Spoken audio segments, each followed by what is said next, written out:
Israel और Hamas के बीच युद्ध बीते 7 दिनों से जारी है। इसमें दोनों ओर से हजारों की संख्या में जानें जा चुकी हैं। हमास के हमले के जवाब में इजराइल ने हमास के कब्जे वाले गाजा पट्टी पर भयंकर तबाही मचा दी है। इजराइल के 75 साल के इतिहास में हमास ने इजराइल पर ऐसा हमला किया जिसने उसे तिलमिला के रख दिया है। वहीं दुनिया इस बात पर हैरान रह गई कि जिस इजराइल के पास अत्याधुनिक तकनीक और हथियार हैं, उसे हमास के इतने खतरनाक हमले की और उसके इरादे की भनक कैसे नहीं लगी। वहीं आखिर इजराइल का सबसे बड़ा सुरक्षा कवच माने जाने वाला आयरन डोम हमास के हमले को क्यों नहीं रोक पाया। जबकि आपको ये जानकर हैरानी होगी कि आयरन डोम की लागत तकरीबन 3 लाख करोड़ रुपए के आसपास है। इजराइल के एयर डिफेंस सिस्टम आयरन डोम का लोहा पूरी दुनिया मानती रही है। आयरन डोम पर इजराइल मोटी रकम खर्च करता है और इसे अमेरिका के सहयोग से तैयार किया गया है। लेकिन इजराइल को अफसोस है कि हमास इस हमले को नहीं रोक पाया।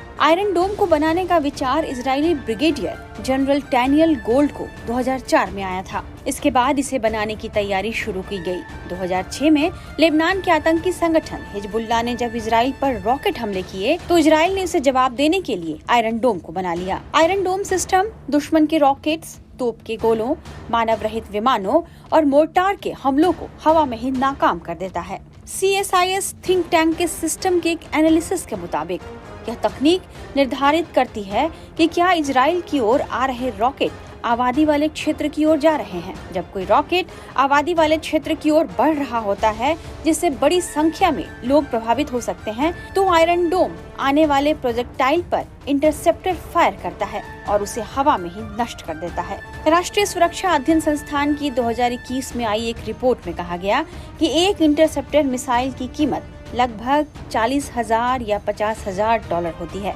यानी जितनी बड़ी रकम खर्च करके इजराइल ने अपना ये सुरक्षा कवच तैयार किया है, उसके इस्तेमाल पर भी उतना ही भारी भरकम खर्च आता है। हालांकि हमास के हमले में नाकाम हो चुका आयरन डोम अब बखूबी काम कर रहा है और हमास की रॉकेट को आबादी वाले इलाके में आने से रोक रहा है। लेकिन इजराइल का सबसे ताकतवर माने जाने वाले इस सिस्टम पर सवाल तो उठ ही गए हैं। टाइम्स नाउ नव भारत डिजिटल की रिपोर्ट।